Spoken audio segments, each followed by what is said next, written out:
Halo teman-teman, bagaimana kabarnya? Bagus. Oke, kakak harap kalian semua baik-baik aja ya. Pada kesempatan kali ini, Kak Alven akan membeberkan informasi, akan memberikan informasi mengenai recontext. Yuk kita mulai. Apa sih recontext itu? Recontext itu adalah teks yang berisi tentang pengalaman, cerita, aktivitas seseorang. Fungsinya itu apa sih? Fungsi utama dari rekonteks itu yaitu untuk menghibur dan juga memberitahukan informasi kepada para pembaca, teman-teman. Nah, kakak punya nih fungsi dari rekonteks. Yang pertama, untuk menceritakan pengalaman di mana penulis tersebut terlibat secara personal atau terlibat secara pribadi, teman-teman. Yang kedua yaitu untuk menginformasikan pembaca dengan menceritakan peristiwa masa lalu secara historis dan pencapaian dalam kehidupan seseorang, teman-teman. Poin yang ketiga untuk mencatat peristiwa masa lalu yang dianggap signifikan secara historis. Generate strukturnya ada 3 nih, teman-teman. Nah, untuk jenis struktur di konteks yang pertama yaitu ada orientation atau orientasi. Pada bagian orientasi ini berisi tentang siapa aja sih yang terlibat dalam cerita tersebut, kapan, di mana, dan bagaimana cerita tersebut bisa terjadi. Yang kedua ada series of event. Series of event ini bisa juga disebut sebagai rangkaian peristiwa, teman-teman. Ini berisi tentang apa aja sih yang terjadi pada cerita tersebut. Nah, yang ketiga ada reorientation. Ini optional, bisa ditulis maupun enggak. Sebenarnya reorientation ini apa sih? Reorientation ini berisi tentang conclusion atau kesimpulan pada cerita tersebut. Nah, kakak punya nih satu contoh dari rekonteks yang berjudul Diving in Bunaken Island. Pada bagian orientation terdapat nih seperti yang ditampilkan kakak pada slide sebelumnya, yaitu mengenai tells who is involved. Kita kembali ya.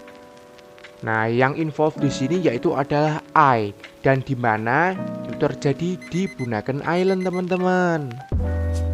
Kemudian ada series of event, yaitu event yang first dan event yang second. Yang ketiga ada reorientation, yang bisa diketahui dari kata in summary, teman-teman. Macam-macam dari rekonteks. Rekonteks sendiri ada 3 macam. Yang pertama ada biography, yang kedua ada historical, dan yang ketiga ada experience. Biography, apa sih biography itu?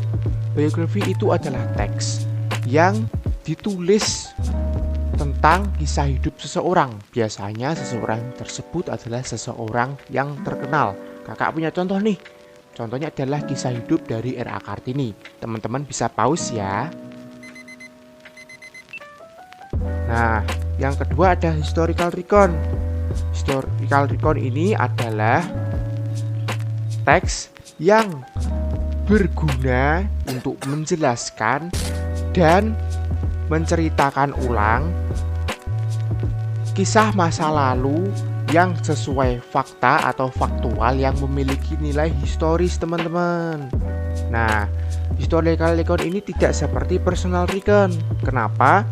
Karena penulis biasanya tidak terlibat secara langsung pada historical recon, teman-teman.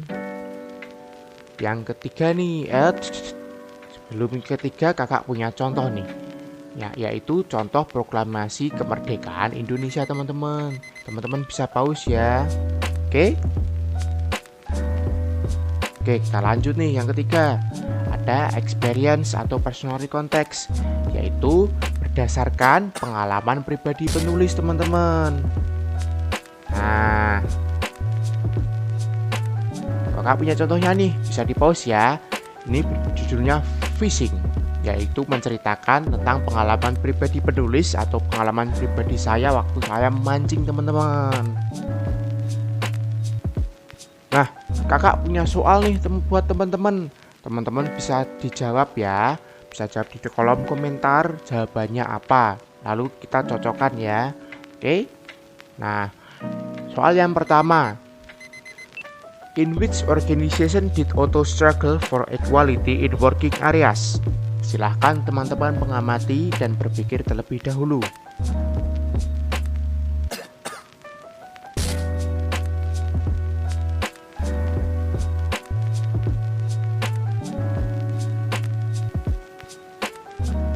Oke, apa jawaban teman-teman? Ya, benar. Jawabannya adalah B, Budi Utomo. Bisa terlihat dari paragraf kedua ya teman-teman. Nah, soal yang kedua nih. Born on March 31, 1897 and disappeared on December 19, 1945. This sentence implies that jadi lahir pada tanggal 31 Maret 1897 dan hilang pada tanggal 19 Desember 1945. Kalimat ini menunjukkan bahwa teman-teman bisa berpikir dahulu nih. Ini tentang kesimpulan ya, atau reorientation. Ya, jadi apa jawaban teman-teman? Ya, benar. Jawabannya adalah C. Keberadaan Otto tidak diketahui sejak Desember 1945. Nah, Kak punya soal lagi nih. From the text we know that. Nah, ini juga merupakan kesimpulan teman-teman.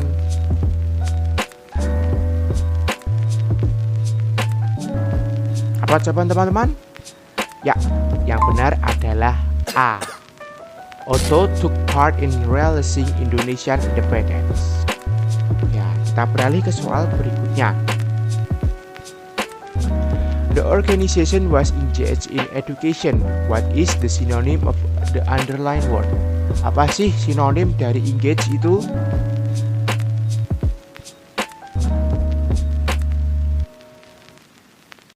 Benar teman-teman, jawabannya adalah C, terlibat. Nah, demikian penjelasan dari kakak. Mohon maaf bila ada kesalahan penyebutan kalimat. Kakak ucapkan terima kasih karena sudah menonton video ini. Jangan lupa like, subscribe, komen, dan share ya teman-teman. Bye-bye.